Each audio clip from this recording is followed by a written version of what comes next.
Oh, wait a minute. Someone started the broadcast already. Okay, everyone that's waiting, do apologize. The webinar has been started early. We should get started here in about 20 minutes, so please make sure you got pen and paper, something to drink, take restroom break before we get started, and we'll be starting here in just a moment. Okay, so Tom and Gary, we are live. I'd say that. Pam, how are you? Good, Tom, how are you? Good. So I'm struggling a little bit with GoTo right now. I just see the one square with my title and picture in it. Yes, you're gonna see that. So let me give you. I'm gonna make you the presenter. You're gonna see something pop up on your screen. Okay. Okay. It's gonna ask you if you want to be the presenter. You hit yes. Okay, so we can see your screen now. Do you see your PowerPoint icon down at the bottom? Yes. Okay, click on that. And now we can see your PowerPoint. And it's already a slideshow mode. Yeah. It's just easier than struggling to find the start slideshow button and all that good stuff. Yeah. So right So now on my once screen is just the GoToWebinar page, right? Is that what you're seeing now? Correct. Yes, sir. Now to stop sharing, Okay, to stop sharing, do you see the little should be like a little bar right above your screen? There you go. I got it. The little monitor? Yeah. Yeah. Got it. Okay.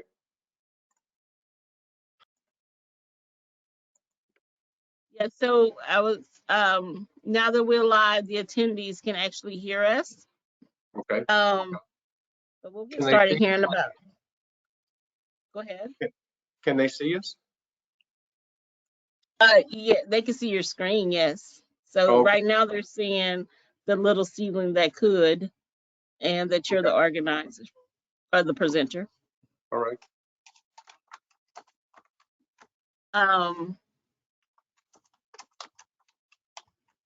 I was just telling Gary that we have a garden, Rose Festival Garden Marketplace here at the center today. Oh, do you?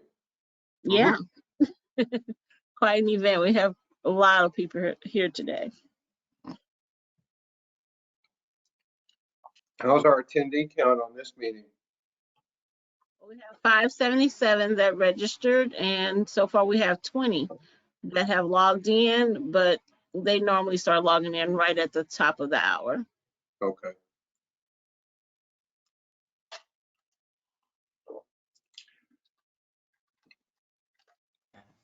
Hi, this is John. What we'll do before everybody logs on to go through the rest of this, I'll welcome everybody here today, and then Gary will then go over how the process is going to work as far as answering questions, and then we'll go into your program. Okay. Okay. Was somebody going to provide the detailed information about Tom? I think Diane maybe. Okay. If not, Kim can do that for sure.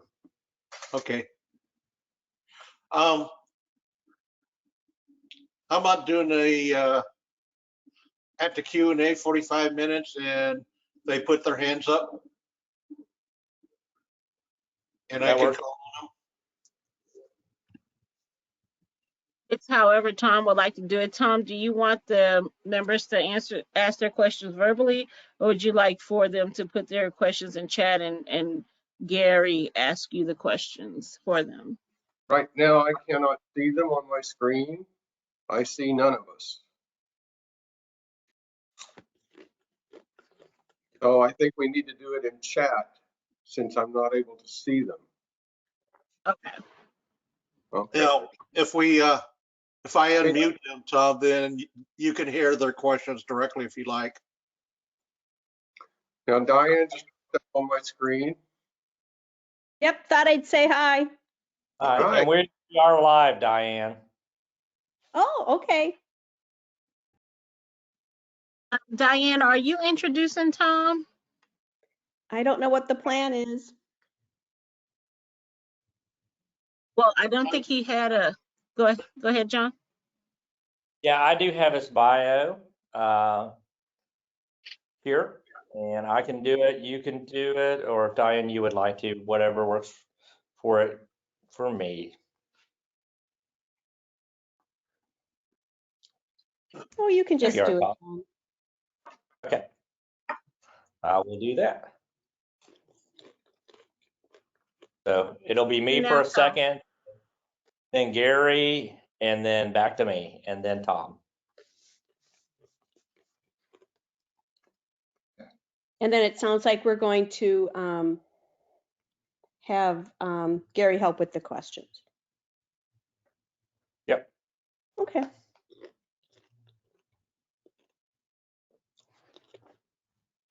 Now I see myself. Can you guys see that? Yes, Sure can. Yes. Okay. Nice to see you. Thanks. Nice to see you too. I imagine it's a bit warmer where you are compared to me. It's only 25 right now.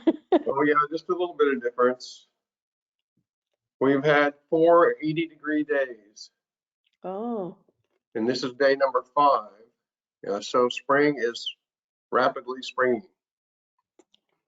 I hope it comes to yeah, Wisconsin. Northern California, we're experiencing the same. Yeah. But also there's rain in the forecast, so that's hopeful.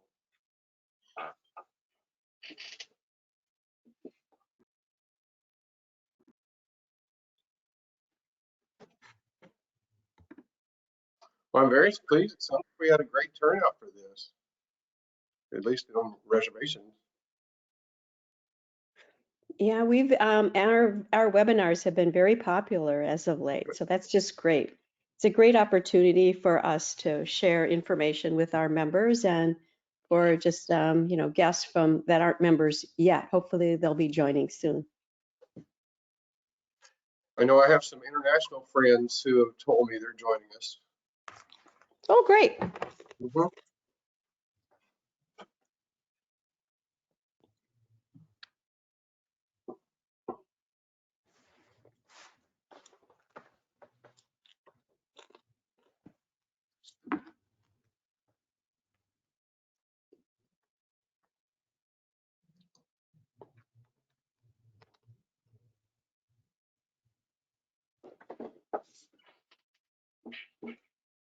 Are you still hybridizing, Tom? No, I have not hybridized since I left Weeks Roses. Okay. So we really don't have the space at the Huntington, and I certainly don't have the space at home. But my seedlings are still coming forward. Christian tells me that I think my last one is 2024. Oh, okay. I've just started to try. I'm just starting with just taking some hips and, trying to get the seeds to grow this winter. So I've got a couple baby plants. I can't wait to see them start to bloom. It's always exciting when that first bud sets and you're imagining what they're going to be. Mm-hmm. Mm-hmm. That's the part I miss the most, probably. Yeah. And it's interesting because they're from the same hip, but the Right. plants look very different, already. So, yeah. They can. Mm-hmm.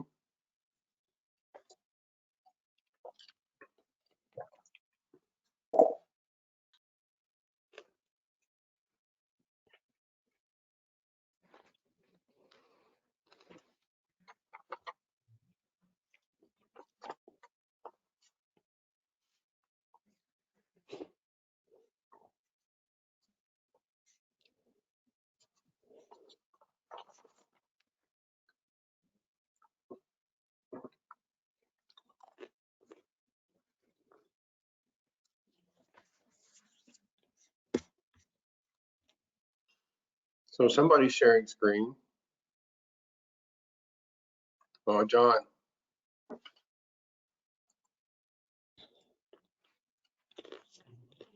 Yes, that's me. I wanted to let everybody see our awesome offer of the Rose Atlas.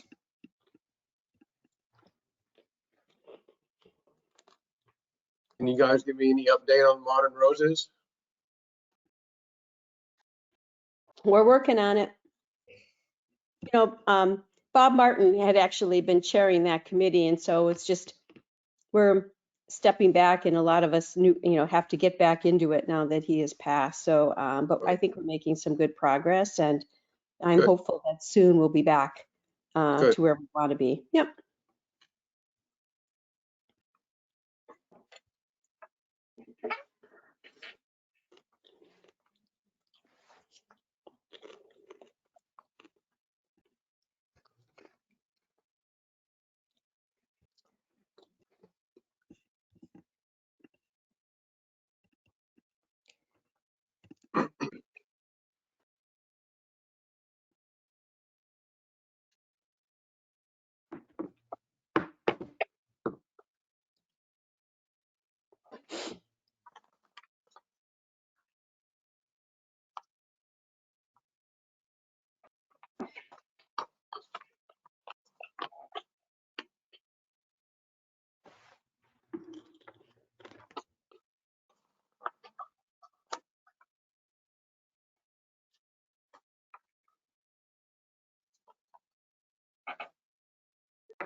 Yeah, we had 61 degrees on Monday. I lifted my concrete blankets from winter protecting my hybrid teas, and now it's supposed to go down to 15 tonight. So I have to go back out and put my concrete blankets back on. And I think I'll leave them for the week. Yeah, it's not, the That's the way it's forecast. going to be here in Massachusetts. It's about 50 today, going to rain. By Monday, it's supposed to be probably be lucky to break freezing.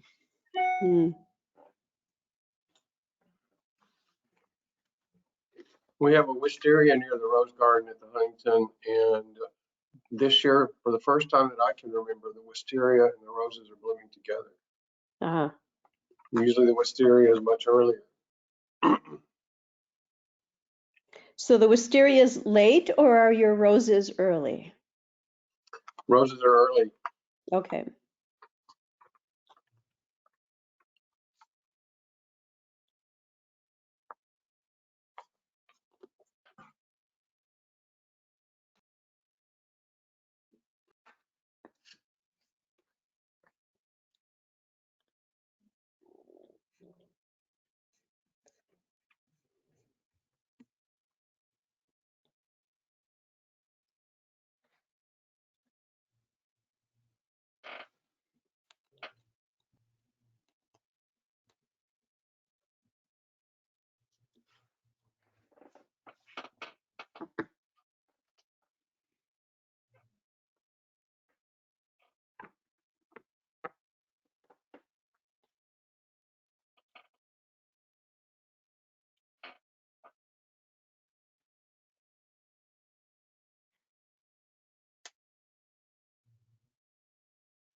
So just a quick review to share screen. I hit the little monitor button on the upper right.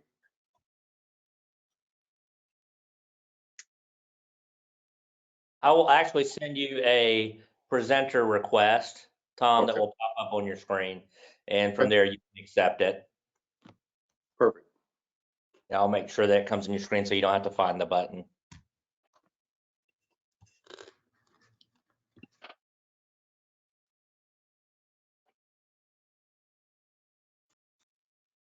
That's a great picture, John.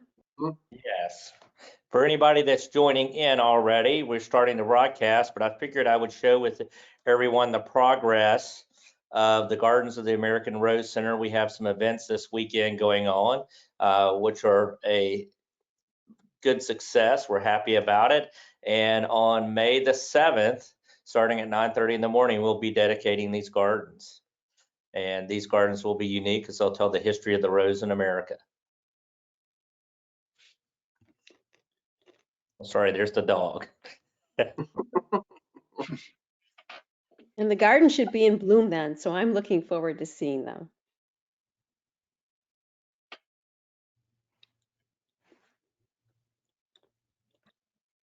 Would that be possible to put on YouTube channel or a link where we can watch remotely the dedication? I'm seeing what we can do with possibly Facebook Live. Okay, thanks. Yeah.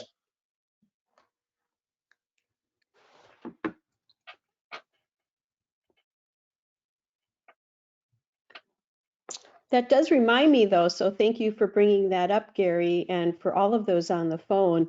We just had a tremendous webinar a couple weeks ago in support of our local rose societies and how to use social media, in particular Facebook and Instagram, to bring visibility to your Rose Society. And that is now up on the American Rose Society YouTube channel. So if you missed it, or you want to see it again. So I have to kind of look at some things, more than once to capture everything. It's up there for your viewing. So please take advantage of that.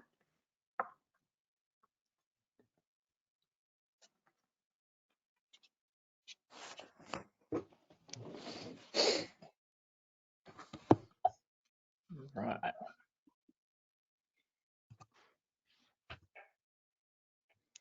Okay.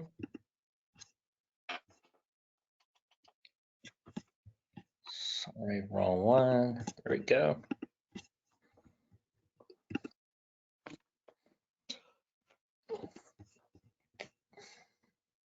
And go. To everybody that's already joined into the webinar, we'll be starting in just a few minutes with some introductions and the process of what's going to happen today. You'll see on your screen right now, we have the Rose Atlas promotion, which I'll talk about a little bit more if you haven't seen it already. Would love for you to consider helping support the American Rose Society through this wonderful opportunity. Or if you're not a part of the member of American Rose Society, you can join as well and get this wonderful book. And I'll talk about it in just a few more minutes right before we start.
To everyone that's joined us, we'll start here in just a few minutes.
All right, it is 2 minutes past the hour of 1 o'clock, so I think we will get started. I am John Corkin, Executive Director of the American Rose Society. So glad you decided to join us on this Saturday morning. If you're on the West Coast in the afternoon, if you're on the East Coast and all around the world, we're so glad to be here today and have this wonderful educational program. You'll see on your screen right now, we have a wonderful promotion, the Rose Atlas promotion. This was made possible by the Beverly Hills Rose Society, written by Dr. Tommy Carnes and Louis DeSarmo. Let me say it right. We have two ways that you can get this wonderful book. The first is if you are a member of the American Rose Society and give a gift to the annual fund of at least $150, you will receive this wonderful hardback book. If you're not a member of the American Rose Society, have never been one, and you join at the full 1-year member level, which is $49 and above, you will also get this wonderful book. We hope you decide to join the American Rose Society as you've never done before, so you can learn how to grow great roses. By the annual fund, that's one of the ways that we're able to provide these wonderful programs, and the software that you're being able to use today is through generous gifts. And I want to thank each and every one of you for giving a gift to the American Rose Society if you have done so. As we grow more, we will be able to do even more exciting things. We have lots of things planned to make your experience as an American Rose Society member even better in the future. With that, I will hand it over to Gary. Gary, if you could go over how today's program is going to go. Welcome, everyone. Today, our featured speaker is Tom Carruth. Let that sink in a bit. Tom Carruth, master hybridizer. And if you go to any rose nursery countrywide, you will probably find roses created by Tom. Today, his wonderful program is entitled The Little Seedling That Could. Once Tom's presentation is completed, we will go into a question and answer session. Go to the question box and type in your question. I will read your question and Tom will provide the answer. Now, if we're not able to get to all the questions, you will get an email response. Tom or John? Excuse me, yes, John. A little bit about Tom. Tom is a plant freak. His obsession blossomed as a child. Despite growing up in the Texas Panhandle, his passion became a profession after he received his bachelor's in horticulture and his master's in plant breeding in 1976 from Texas A&M. Regardless of the advice given by his most inspiring professor, Dr. J.C. Ralston, Tom pursued his dream to become a rose breeder. Since 1976, he worked in the rose industry in California with the late Bill Warner of Jackson and Perkins and the late Jack Christensen of the former Armstrong's Nursery. From 1987 until early 2012, he was in charge of the rose hybridizing effort as Director of Research, Licensing, and Marketing at Weeks Roses. Besides hybridizing, he wore many hats at Weeks, writing all the descriptive copy for their catalog, overseeing the catalog design and printing, and directing the photography and marketing and website. The broad goal of Tom's breeding was to make a rose contender with all plants rather than a fussy queen of the garden. His introduction stressed disease resistance, fragrance, fortuitous novelty, attractive habit. Julia Child serves as a prime example, achieving a very rare worldwide introduction, which is in my garden as well, and one of my favorite roses, just so you know, Tom. The velvety deep purple ebb tide was the first of the real color breakthrough. Tom is the inventor of over 100 plant patents, and he has also accumulated 11 AARS award winners in just 14 years. In 2011, he was the recipient of the Luther Burbank Award for Extraordinary Achievement in the field of plant breeding from the American Horticulture Society. Weeks AARS award winners to emerge from Tom's hybridizing work include the 2011 winner Dick Clark, Cinco de Mayo 2009, Strike It Rich, Julia Child, Wobbly Yonder, About Face, Memorial Day, Hot Cocoa, Betty Boop, 4th of July, and Sentimental. Tom has over 150 introductions to his credit with numerous national and international awards. Some of those stars from Tom's work includes Marilyn Monroe, Moonstone, George Burns, Neptune, Chinchilli, Candyland, Purple Splash, Love Song, Good as Gold, Neil Diamond, Anna's Promise, Easy on the Eyes, Huntington's 100th, and the all-new Perfume Factory and Golden Opportunity. His last seedling will be coming forward in 2024. In 2012, Tom retired from Weeks Roses to take a new role at the E.L. and Ruth B. Shannon Curator of the Rose Collection at the Huntington Library, Art Museum, and Botanical Gardens.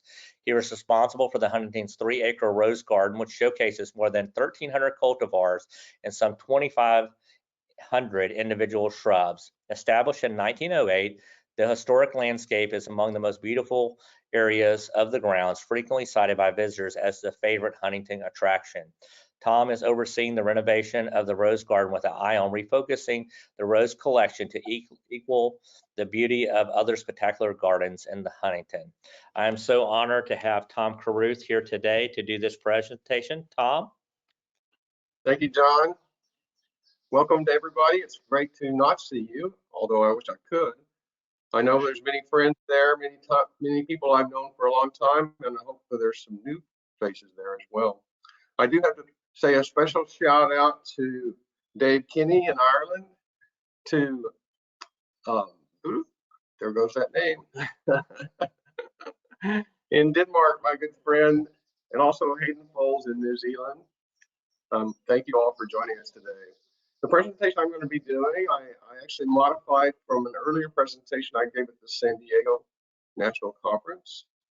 So if you saw that presentation, you're going to be seeing some repeat material, but this show is chock full of information, and I think you'll learn something new. So I'll start with the share screen.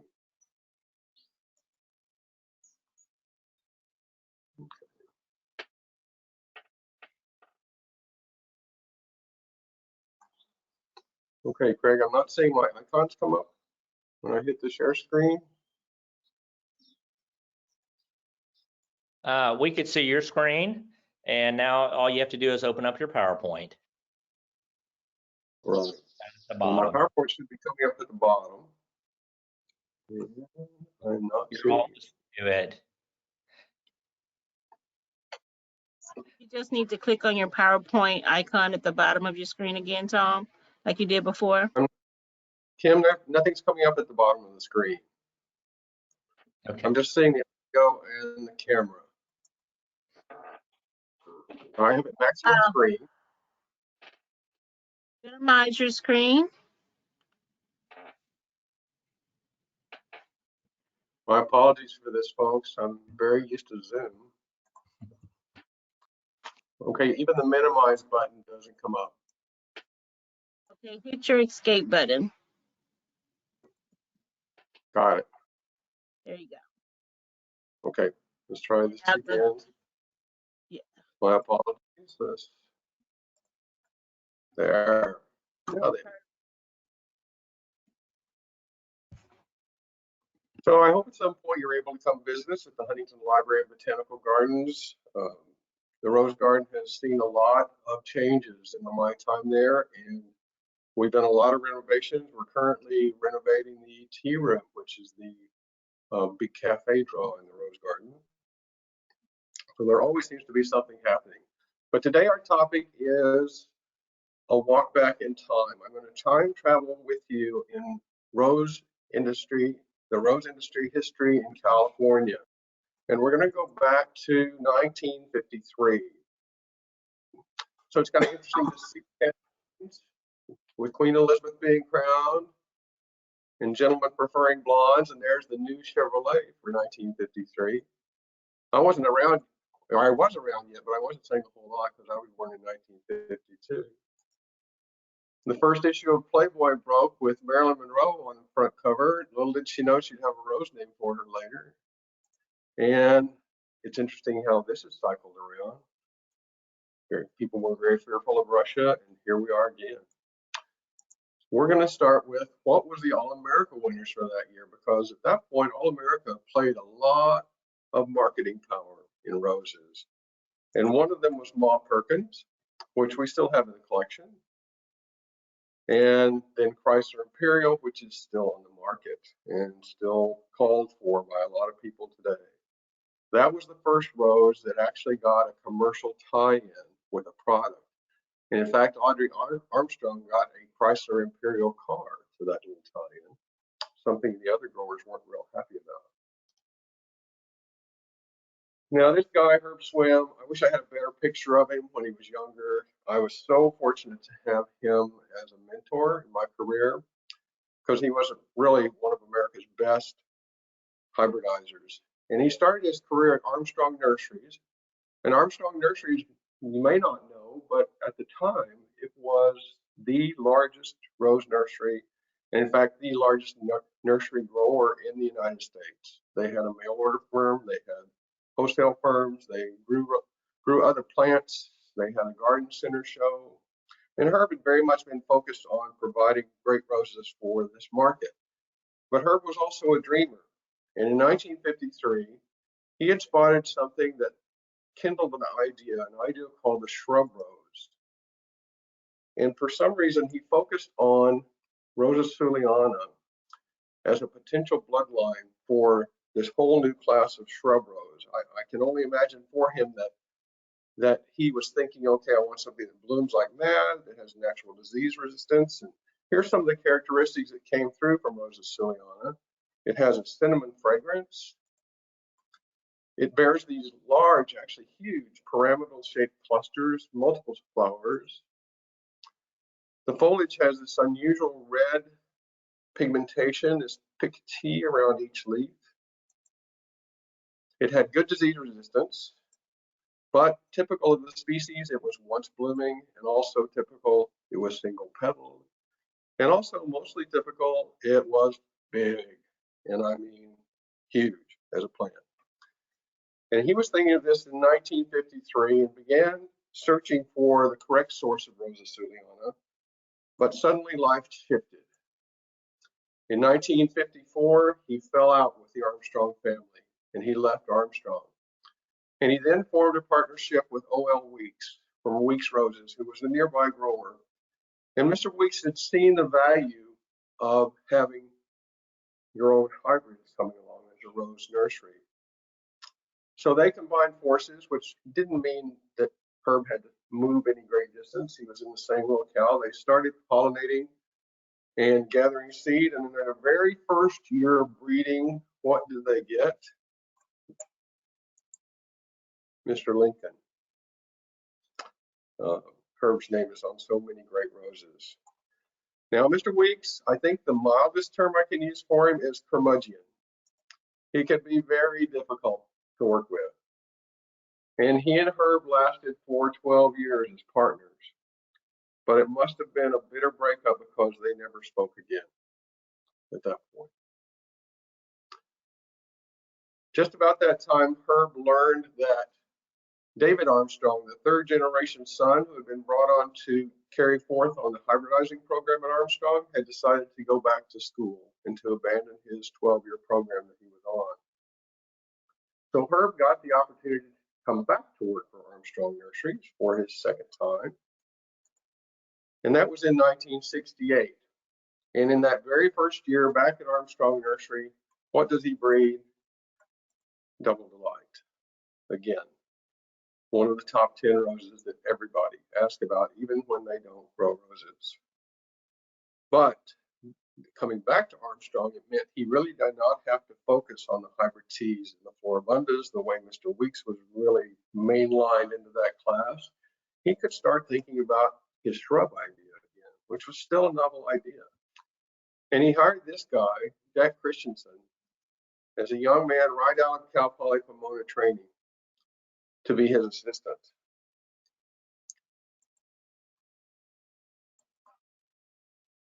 So now we're talking about 1970. And there's our headline. I love that. Moonship leaks gas. There's the new Chevy. Playboy has improved slightly on their covers, in fact, a whole lot. And people are still afraid of things. Russia might have been in there, but Frankenstein was in there too. And that year, the All-America winner was only one. It was first prize. And it was the last of Gene Borner's All-America winners, still on the market today. But Herb was thinking about Rosa Suliana again. So he procured some plants and he crossed it with Europeana, the red floribunda. Now he used the species as the female and the pollen from Europeana to make the cross. So that very first cross of Suliana was in 1970. Now I have no picture. There's the number. You can stop crying because I'll describe it to you. It was a pink blend single, so we went from white to pink, but we still are single petaled. It bore the large pyramidal clusters that were so desirable of the species. It had good clean foliage, but it was still once blooming, only blooming in the spring, and it was still big, but it was a start. Now in 1973, Herb fell into some health issues that forced his retirement. And Jack Christensen took that seedling in 1974 and crossed it with Zarina, using Zarina as the female. We went to a pink blend semi-double, so we got more petals this time around. We still got the large clusters, still have clean foliage. There was a smattering of rebloom, although it was mostly still a once bloomer, and the habit was slightly more contained, but not a lot. Now, I don't have a picture of this seedling either, just a picture of it in my own mind. Now, in 1979, Jack took that seedling of Zarina and crossed it with multiple other pollens, and they got a great seed set. And a look at some different seedlings completely. And that's when he hired this guy from Jackson Perkins to come over and start working with him at Armstrong. Now, this is my cue to stop sharing, because we're going to revert back to a very old-fashioned form of storytelling, where I actually read you some copy, because I have no pictures to go with this. So just bear with me, please. 2 years later, when survivors of these 1979 crosses came to flower in the field, it was a sight to behold. Their great-great-grandmothers' huge clusters of lower petal flowers had come through in almost all of the babies. The unusually pigmented foliage held strong as well, showing a deep red picotee on the young green leaves. Later on, the majority proved to have some repeat bloom. Best of all, there were all sorts of colors, a few darker toned, almost reds, some corals, lots of mostly blended pinks, whites, and 2 very rare yellow seedlings out of Sunsprite. I never seen anything like this group. Jack liked them as a whole, but he was strictly trained against selecting single petal flowers. So his real interest in the group was more as a bloodline, a breeding stock. But being young and idealistic, I think I can remember that far back, with my commercial eyes still under training, I was completely gobsmacked by this family. I mean, it was stunning. It was a great, great sight. And I was certain that things would have to immediately emerge from this as introductions, but I was wrong. In the fall of 1982, there was a great local group called the San Gabriel Valley Rose and Horticultural Society, and they were sponsoring a talk by the then new curator of the Huntington Rose Garden, Claire Martin. And Claire's topic was going to be on shrubs. Now, Claire was one of the early apostles of the Austin breeding, but I thought shrubs were a different thing in my mind. And to me, these Suliana babies really represented that. So I decided I would cut a bouquet of different colors for show and tell at the meeting. It was a colorful mass of huge hydrangea head-like clusters. To me, it exemplified what the concept of a shrub should be, which is gobs of flower, lovely clean foliage, and a more relaxed habit for the garden. Amongst the members of that society, there was a gal named Julia Sudol, and she was a spitball of a little gal. She was fantastic, one of these great people that you only meet when you go to rose societies. She was a little short thing, but she could cuss like a sailor, and she was devoted to her church. At the end of Claire's talk, I was hovering over the bouquet of babies, attempting to answer any questions, and the crowd had begun to dissipate as I started to wrap up the bouquet to take home. But suddenly there was Julia, standing right next to me. I talked a little bit about her devotion to the church. What she did was dry whole rosebuds and make homemade potpourri, and she would spiral these buds on the outside of the glass with potpourri on the inside. I really had no idea how she accomplished that, but she really wanted that yellow seedling because the buds were perfect for drying for that project because they weren't too heavily petaled. So she kind of got right in my face in her very own Julia way and convinced me that she could take that cutting home. I knew that wasn't what necessarily should have happened, but there was no telling Julia no. So I gave it to her on the promise that she would never disseminate it to anybody else, and she asked. Within the next 4 years, Tom, yes. I can't see your screen anymore. Can you see me when I'm talking?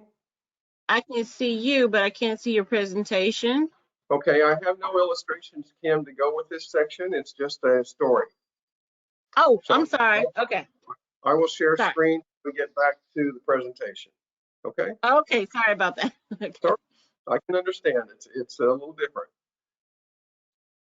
So in the next 4 years, Armstrong Nurseries basically dissolved. It was swallowed up by the corporate world. And sadly, I had to end my relationship with Jack and watch many seedlings with fantastic potential just get lost in the shuffle. It was heartbreaking. Then I had an 11-month vacation between jobs and was hired by Weeks Roses, who had recently been purchased from the Weeks family by a partnership of mostly old Armstrong employees. During 1987, the first year at Weeks, I acted as the California sales rep because we were in the process of relocating from Mr. Weeks' property. I had some time to gather thoughts on parents for the upcoming first year of hybridizing. It was then that I ran into Julia at a Pacific Rose Society meeting. She always gave me great hugs, and she pulled me down to her level and whispered, "That blankety blank yellow thing is eating me out of house and home." It took me a minute to realize what blankety blank yellow thing she was talking about, and then it struck me. She had the Suliana seedling. That she had that, and it was still going at her house, and it had gotten big, as we might expect. I was certain that this important family had been completely lost in the demise of Armstrong. So to find it again was very exciting. I immediately propagated it and shared it with Jack Christensen and brought it into the breeding house where it still lives today. And now we'll go see a few seedlings from that. Okay. Bear with me, by the way, don't do this on your climbing roses. So let's summarize the seedling that we were talking about. This was the yellow seedling. So the first cross is Rosa Suliana by Europeana, then that was crossed with Zarina, then that was crossed with Sunsprite. And instead of giving you this long litany of parentage each time, I'm just going to call this seedling Squiggle, a green squiggle, in fact. Now, as a direct parent, we did see a few introductions. One of those is Flutterbye, who looks the most like the actual seedling itself, except it picks up a blush quality from its other parent, Playboy. But notice, still single petal, still rampant habit, great foliage, so we were making headway. Some other introductions came forward, again, mostly single petal. Long Tall Sally was Squiggle and all that jazz. And Bebop, the little shrub, was Santa Claus times Squiggle. Now, Bebop is the only one that has a contained habit, supposedly from Santa Claus. The one direct introduction with it as a parent that was more double flowered is the Climbing Sky's the Limit. And it kept a great color, it had good hardiness, but it got big, as you might expect the Suliana parentage to lend. Now, as a grandparent, we began to see more changes in the offspring. We're seeing more petals. We're seeing different habits. This is all Blaze, which took advantage of the climbing tendencies of the seedling of Squiggle and used it against other climbing parents. Same was true for Spice So Nice. We brought in Westerland and Flutterbye containing Squiggle in its parentage. More petals, but both climbers. There was also a minor introduction called Reba K. Rowland, also a red climber. Then Jacob's Ladder. There's a great story behind Jacob's Ladder. I really thought it was lost. I thought it was extinct because it is one of my seedlings, but it had only been introduced for a couple of years through Edmonds Roses and then sort of fell away because it's a monstrous pillar. That irrigation riser you're looking at right there is roughly 6 feet tall. And you can see the large glossy leaves, the deep red color. So I always wanted it in the collection, but never thought I'd see it. But then one day at a lecture I was giving, this retired pastor came forward to me. His name is Colin Brown. And we talked for a while, and he said, you know, I always attended your talks when you would come from Weeks Roses, and I'd get your catalog. And he looked me squarely in the face and said, you didn't like Jacob's Ladder very much, did you? And I looked at him and said, you have Jacob's Ladder? And he did. Turns out he's my neighbor. He only lives 4 blocks from me. So we gathered the wood and repropagated it and brought it back into the collection. Colin would come visit his plants. And then about 3 years ago, he passed, and we were able to cut huge sprays from Jacob's Ladder to lay on his casket, which was suiting ending. I might go back, though, and just show you something. Jacob's Ladder comes directly from Santa Claus, a miniature. And look at that monster. Now, some other introductions that were more petaled, but also a better habit, was Out of the Blue, which brought in Stephen's Big Purple. Now, see that cross of International Herald Tribune and Squiggle? That's going to start appearing more and more. And International Herald Tribune brought the Rosa Californica bloodline into the mix. And then this was the regretful Miami Moon. I say regretful because it was a disease magnet and quickly fell out of favor. Now let's make Squiggle the great grandparent. And that's where we make some color breakthroughs. This is Night Owl. So again, it kept the climbing habit from Suliana, but it brought in the Rosa Californica and gave us some color breakthroughs. Another shrub that you'll see amongst the collectors is Paul Ecke Jr., which kept a single petalage but had a very unusual color. And once again, International Herald Tribune is in there. And then Wild Blue Yonder, one of my All-America winners, involves Squiggle. And by the way, I have to take my hat off to Ralph Moore for Sweet Chariot. What a phenomenal diverse cross it is in and of itself, and what a phenomenal parent it can be. It doesn't bear many seed, and it is a nightmare to emasculate in the greenhouse, but every seed germinates.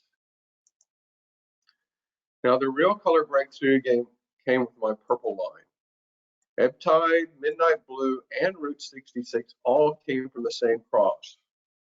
So there you see Sweet Chariot involved again, the Rosa Californica through International Herald Tribune. In fact, Sweet Chariot is involved twice. And when this group of seedlings, this sister group, came into flower in 1986 in the field, I was doing flips because the color was so phenomenal. Ebb Tide is still on the market. Now, the favorite grandchild of all, you got it, Julia Child. And when I made this cross, it was to achieve a yellow free-flowering climber, which I never quite got. Because you see, Summer Wine is in there, and Summer Wine is a great clambering rose. Hats off to Sam McGrady, though, for the rose top-notch. That has emerged as a very successful parent for me and for Christian from the Weeks breeding line. And Julia herself is a very broad distribution internationally, broader than any other introduction of mine. It looks the same everywhere it goes, which is very, very rare. So it bears many other names in other countries. I think my favorite is Absolutely Fabulous in the UK, where it was an award winner. And I don't mind having the Abfab rose. And almost every breeder picked out this rose to bring into their bloodlines. So they in turn are passing on the Suliana bloodline into their own work. Now the great-great-grandkids and beyond, Cinco de Mayo is involved because of Julia Child. Twilight Zone is involved because of Ebb Time. And Happy Go Lucky is involved because, again, Julia Child, which is proving to be a very great parent. This was a minor introduction called Uptown Girl, and Cinco de Mayo brought in the Suliana bloodline, but recently Christian discovered a color sport of it that I think is even more attractive, and that's State of Grace.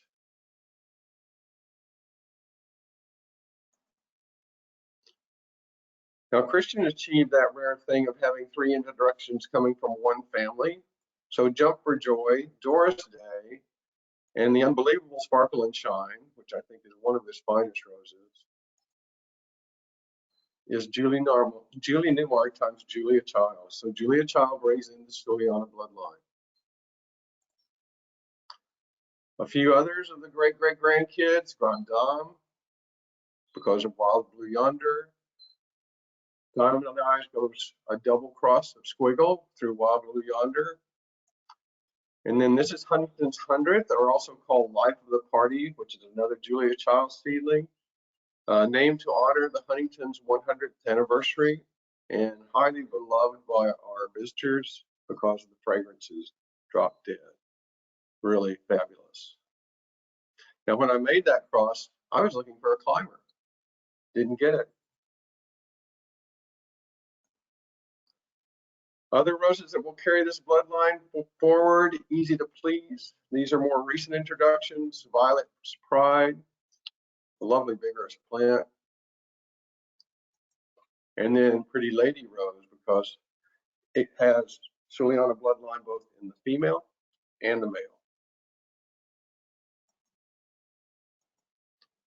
Celestial Night is doing the same thing. It has Suliana bloodline in both the male and the female. And all dressed up? That's right, Suliana bloodline on both sides. Some newer ones for me, Perfume Factory. So Squiggle is 5 generations back at this point. And then Golden Opportunity, a climber with lovely large apricot flowers, has Suliana in the female bloodline.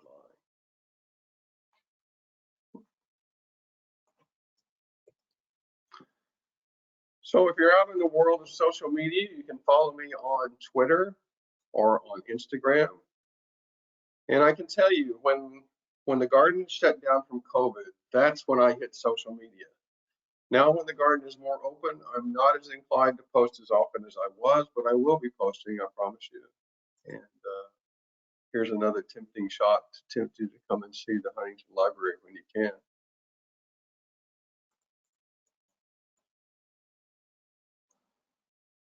Well, let's look at some questions there.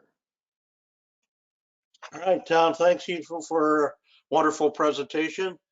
Some questions. Suzanne would like to know if you used any antique or species roses in your program.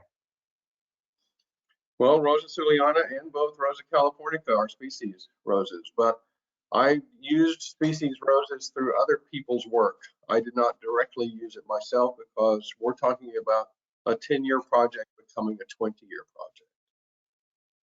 And as a commercial breeder, you're under pressure to get that product out and to get royalties in. All right, Carol would like to know, did Selena fragrance stay with any of its hybrids? I think the fragrance that really came through was more from Rosa californica.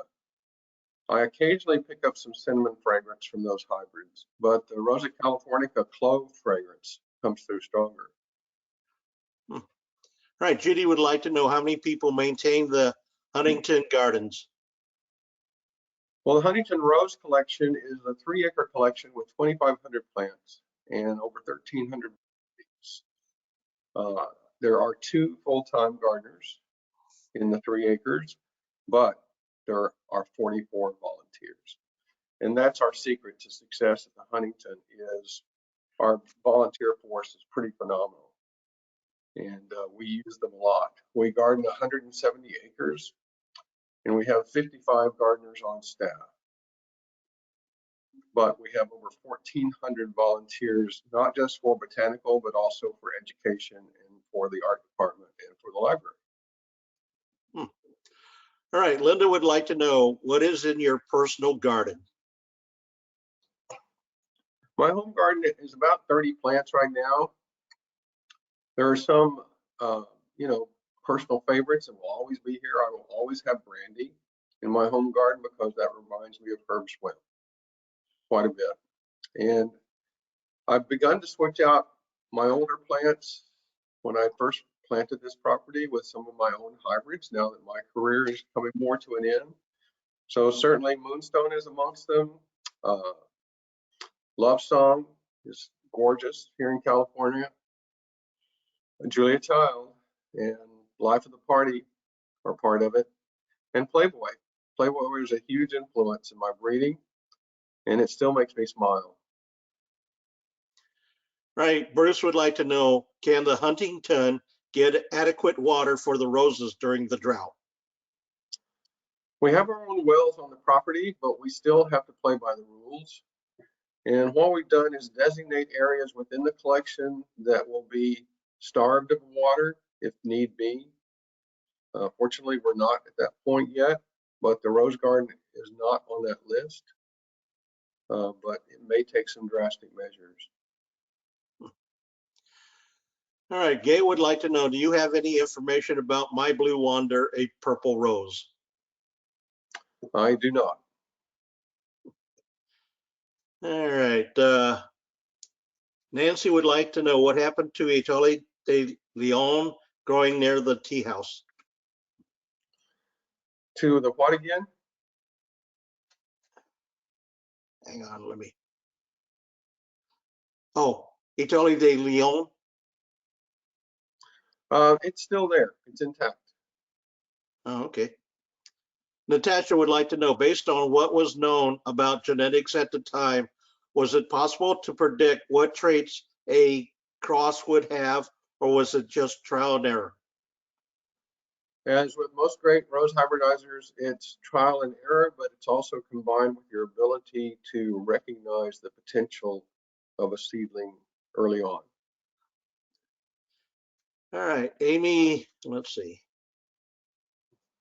Amy would like to know, where does you see disease resistance going forward? What included in breeding lines? So I think this species work, is important because it does bring a level of disease resistance that you can hopefully combine with other disease-resistant lines. That's something for the young hybridizers to take on. Judy would like to know, how often does the Huntington Rose Garden need to be sprayed for disease and insects? We only spray 3 times a year. And we were a no spray garden until 2014. But that's when chili thrips came to be. And we have to spray to prevent the damage that occurs during the heat of the summer with chili thrips. So that's the only thing we spray for. Black spot is a rare occurrence because of our Mediterranean climate. Powdery mildew comes through on the second phase of growth. And I'm of the belief that I'd rather show you the plant in its reality. If it's disease prone and the plant next to it is clean, I hope you buy the one that's next to it rather than the one that's disease prone. Santosh would like to know if you have any tips on spraying care for roses. Really, it's so variable by the region that you're in. That's why the American Rose Society's Consulting Rosarian program is so valuable, because you need to address that question specific to your region. All right.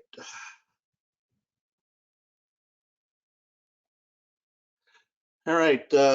If there are any more questions, please put them in the question box and I'll go ahead and ask them. All right, Natasha. If you want to make a hybrid tea that is two-color, yellow and purple, tall, fragrant, and healthy, what would you try to cross?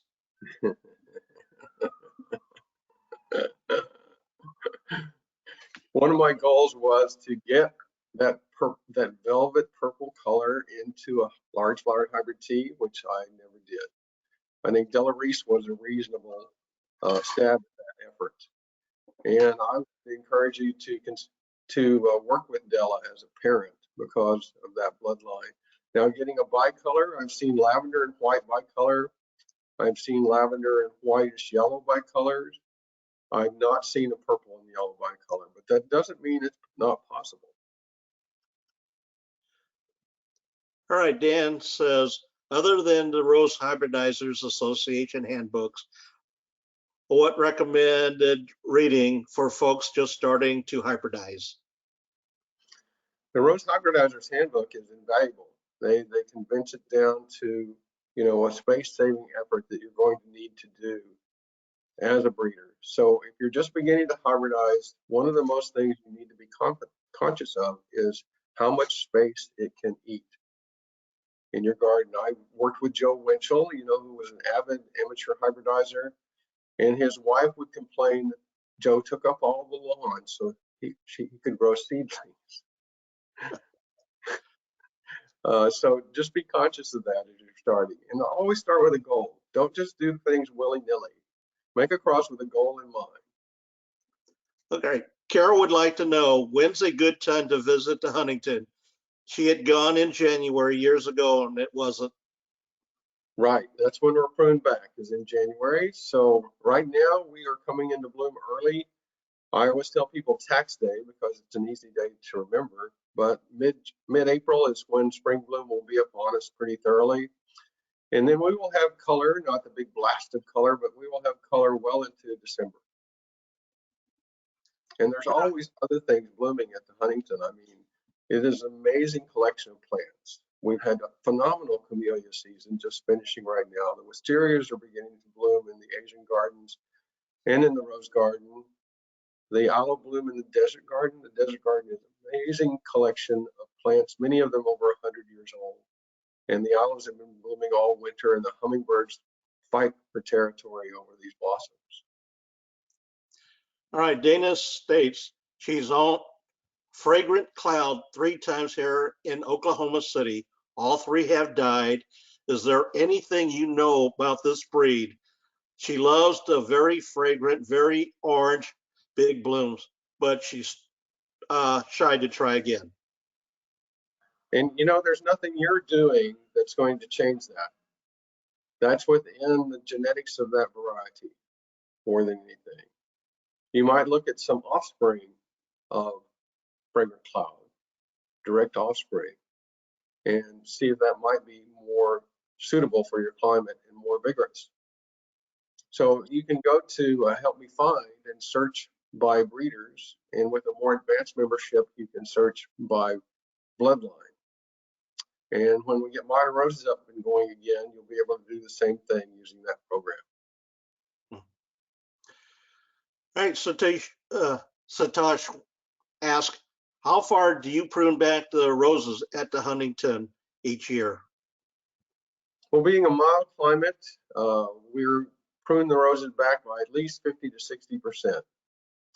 So with so many different varieties and different habits, we can't give it a certain height per se, but we do give it a percentage. So if it's a naturally short plant, it's going to stay naturally short. If it's a big plant, it's going to be pretty big, even by the time you've taken off 60% of the growth. Audrey would like to know, what do you think is the best way to rid roses of chili thrips? I don't know that that's possible, Audrey. These little critters are voracious and they're very prolific. And they're so small that an adult male can float 60 feet just on an air current. So even though you might eradicate them in your own garden, they can just float in from your neighbor's garden. And they don't just like roses, they attack 120 other plants. Jackie asked, in the rose collection, do you try to plant by one color or mix? No, it'd be impossible to plant by one color because a lot of the plants are already in the ground. So it's a mix of colors. And we get a few chances to do some actual landscape planting where we might do a more solid color stream, but mostly it's going to be a multicolor blanket. All right, Andre asked, will Huntington pink ice be available again? They love it. Former LA native who misses the Huntington deeply. I will have some budded plants available, not in this spring's plant sale, but in the following spring. Okay. All right. Do you know who maintains the Exposition Rose Garden in Los Angeles? It's the city. Okay. Let's see. Oh, Sheldon wants to know, how often do you soil tech and how useful? Let's repeat that one more time, please. How often do you soil tend and how useful is it? I'm not understanding the product. Soil what? Yeah, that's what comes up. All right. Okay. Actually, Gary, really quickly, it actually says, how often do you do soil testing and how useful is it? Oh, we're not seeing that. I do soil tests about every 3 years, and it's very useful. All right. Linda says, during the Huntington Garden plant sales, there are usually a small assortment of hard to find roses propagated from the gardens for sale. How do you determine which roses and how many different types are offered at the sale? A lot of it has to do with our rose rescue program. When I came into the collection, there were several varieties that were growing poorly, and I knew they were not replaceable, so I worked with Weeks Roses to repropagate these varieties so we could restore them back in the collection. So we provide the wood, Weeks does the grafting, and then after 2 years sends us back the nice big new sturdy plants. So that kind of determines what's in the list, is what needs to be rescued. We have rescued now over 400 varieties in the collection. So the leftovers from that propagation are what comes into the plant sale. We also propagate some on their own roots. These are mostly older varieties. They're certainly out of patent. They're certainly more collectible. And it's one or two of the volunteers that really tackle this project on their own, and I work with them. So it's always going to be changing. It's never something that we have repeatedly. This year is going to be more limited because roses in general are quite limited in the market. All right. Christine asked, are flowers grown in California? Will they grow in Central Florida? No, I mean, that's a broad spectrum question again. Your best bet is to go to a botanic garden closest to you and see what is thriving. Some of them that we grow here can be grown in California. Some of them cannot. It's a mixed bag to put in a broad term. All right. Judy asked, how many plants of each variety of rose are planted in the Huntington Garden? More likely 1 or 2. Okay. Jackie asked, who are some of the newer hybridizers do you like and follow besides Christian Bernard? I'm really watching the work of Dave Kinney in Ireland, who will be coming out with a new introduction in the United States, his first broad term introduction in the US. And Dave's been working at it for quite a while. Ping Lim is still working on through another outlet. But let's face it, guys, we are coming to a bit of a close of this being an option as a career. It will be more of an option as a hobby. And that means the hobbyists will get an insight that they might not have had before.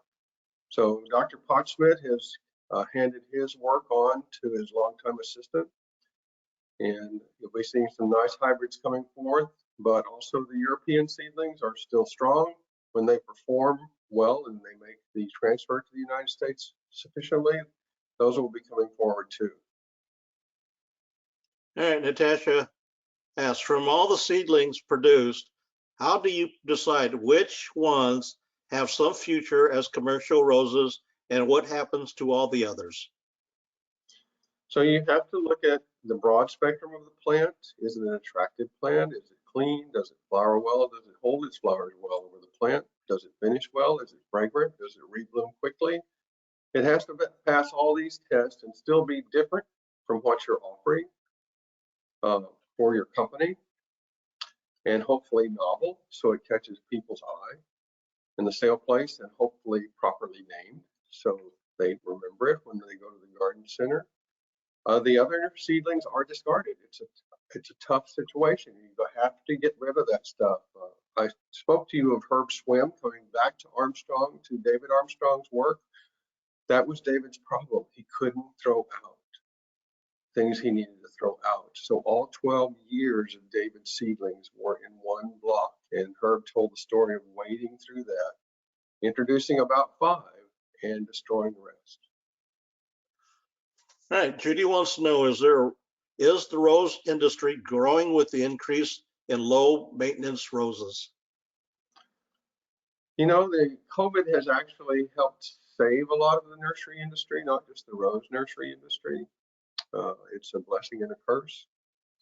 I can't say the interest in low maintenance roses is really driving that market right now. We've gone through the knockout phase where it was driving the market, and essentially it has left people wanting, in my opinion. Oh, Barbara wants to know, are there still old garden roses planted at the Huntington? Oh, yes. Okay. In fact, that collection is expanded. Leanne asks, can you recommend a good resource to learn how to grow from cuttings? I'm trying to remember, I don't have access to my library right now, but there's a basic propagation book that I used as a student, and it's still the Bible. So I would just check on general propagation textbooks.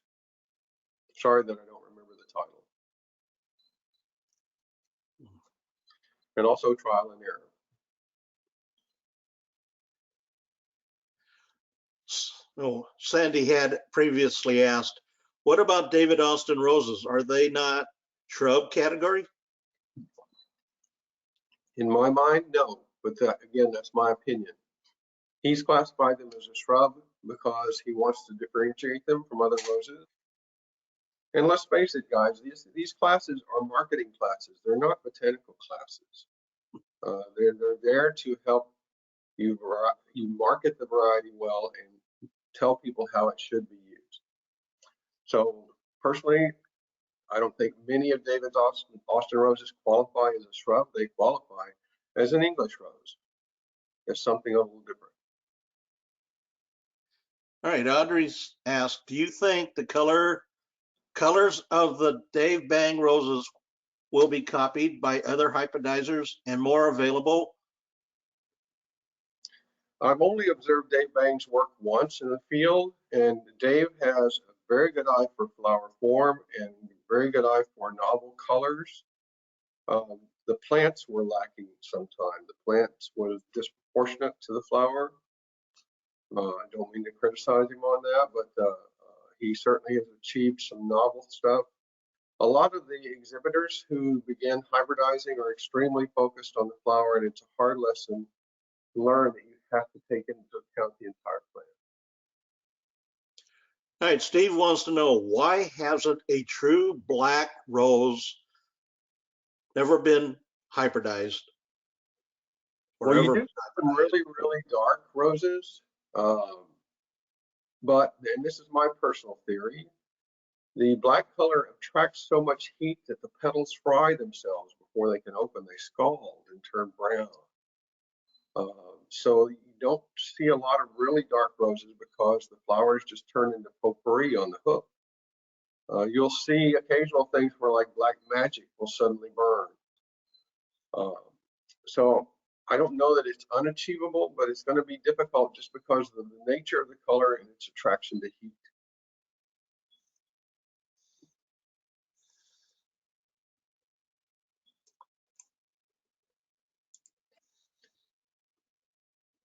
Guys, I think we can wrap it up. Yeah, it looks like we've got most of the questions answered. Good. I'll turn it back over to the others. Thank you, Gary. Gary, we actually have a couple more questions. One from Bruce Monroe. We asked that one already. Oh, did you? Okay. Yes. All right. All right. Well, I guess then we can go ahead and close it out then. Any questions that did not get answered with Mr. Carruth, we will email over to him and you'll get a response back. We want to thank you all for attending today's webinar. And please check your... We just got a question that came in. Andre would like to know, do you propagate using rose cuttings when you find a particular desired rose? You do both. You do grafting and cutting because you need to know how they're best going to grow. And while I'm on the screen, I just want to say thank you to you all for your attendance today. I appreciate it. I hope it was an interesting topic for you, that you learned something. I'm really proud of this bloodline, and I feel very fortunate that it gave us the breaks that it did along the way. So thank you. Yeah, and we all thank you for the years that you spent devoted to roses. All right. Thank you so much, Mr. Carruth. And thank you, Gary. And thank you, everyone, who attended today. This webinar will be available on our website, rose.org, and also on our YouTube channel by the end of next week. Please check your emails for the next blast for the next seminar coming out. Also, you can check the calendar on our website, rose.org, for upcoming seminars. And again, we want to thank you so much and thank you for supporting the American Rose Society. Have a great day. Thank you, everyone.